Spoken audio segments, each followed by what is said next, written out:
I was going to just roll making broth into another video, but I realized this is so important for any soup or stew that it deserved its very own video. Each day during the month of February, I will be using the $4.99 Costco rotisserie chicken as a springboard for a wide variety of easy, inexpensive, delicious meals that are generally very healthy. Tune in every day this month for a new recipe. My husband and I say we would continue to buy Costco rotisserie chickens if only to have the broth. Now, my story behind this is about 15 years ago, a friend was over at the house while I was fixing dinner, something that I made out of a rotisserie chicken. I was getting ready to throw away the bones and the skin and all the stuff we weren't going to eat. And she said, "May I have that?" And I was like, sure, I was going to put it in the garbage. She says, "This makes the best broth." And she was so right. The simplest thing to do is to just take the bones and the skin, cover it with water, and cook it. But if you want to make it next level, put in a stalk of celery, the equivalent of a carrot, a nice thick slice of onion, and a few sprigs of parsley. The recipe that I originally took this from was Helen Corbett, who was cooked at Neiman Marcus, in the tea room at Neiman Marcus. And this was her recipe for a boiled chicken.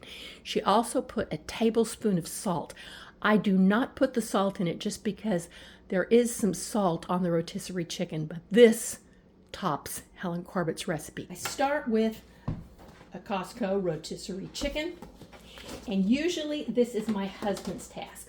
I make sure my hands are nice and clean, and this one's been in the fridge, so he's a little stiff. Here comes Kirby. He smells the chicken. He thinks he needs to get that. First thing I'm going to do is remove that string. And I'm going to put it out of the way because we have pulled that out of, put it in the trash. We had to pull it out of Kirby's mouth one time. And it was halfway down his gullet. So that is going in the garbage. My husband usually bones it because he likes to eat all the little tasty niblets. If I'm going to make something out of the chicken, I have to bone it anyway. So I'm just getting it all ready. That'll make food prep when I do my recipes super fast. So the good meat that I'm going to put in my recipes goes in this container. And all the bones and all the skin go in my pot. Now, yes, fat is going to come off of it, but it's so easy to remove the fat or cook with the fat that I don't keep that out. There is also this wonderful gelatin in the bottom of the container, and I don't want to lose any of that. So that's going to go in my pot also. One of the first things you'll notice if you make your broth like this is not that watery broth that you buy in a box or a can. This becomes a gelatinous, congealed, thick, rich chicken broth that just doesn't even compare to anything commercially available. Now, I've looked at America's Test Kitchen and how they recommend that you do broth. I know, just looking at it, I know my broth is better than their broth. This is going to sound really terrible, but my husband will go and pick every little bite of meat off the bones after it's been boiled. He will eat these boiled vegetables that, again, I think taste like mush. I think all the flavor's been left in the pot, but he will do it. If he doesn't do it, the cat would love to do that too. Taking the time to do this, I have the most beautiful pieces of meat with no fat or any other connective tissues or anything to interfere with just perfect chicken. Okay, in the bottom of the pan is all this wonderful gelatinous juice. And I'm going to take that and rinse it out and put it in my pot. So I'm going to toss those in my pot. And I'm going to add water to my pot to cover the chicken. Now, I'm not paying terribly much attention to the quantity of water. I would say it's probably going to be 6 or 8 cups, but you noticed I added water indiscriminately when I was cleaning out the pan. I'm just putting it in now. And what I'm looking for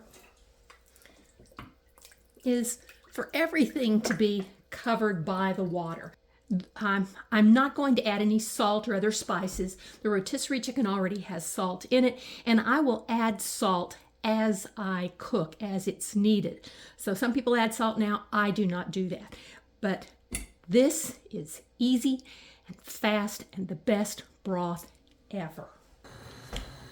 I've got this on a smaller burner, you'll notice, because I'm going to bring this to a boil, and then I'm going to turn the heat down, and I am going to cook this for at least 2 hours, up to 4 hours.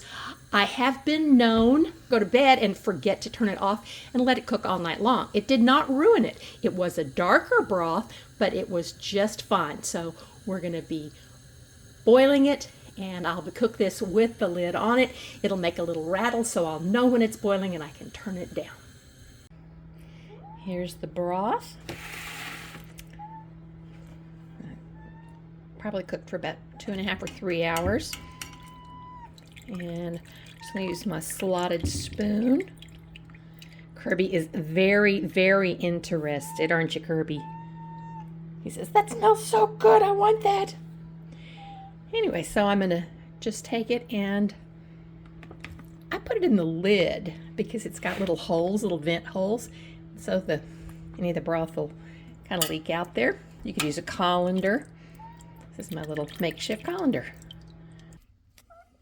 The lid to the container that the rotisserie chicken comes in has little vent, and if you put this in here, put all the vegetables and the remnants of the chicken in here, the broth will drain out and collect in the bottom.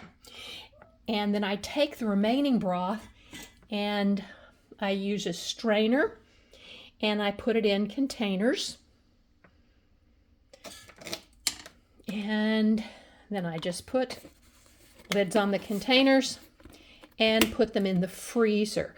I can remember taking a microbiology class in college, and what they made agar plates out of broth because things grow in broth so quickly.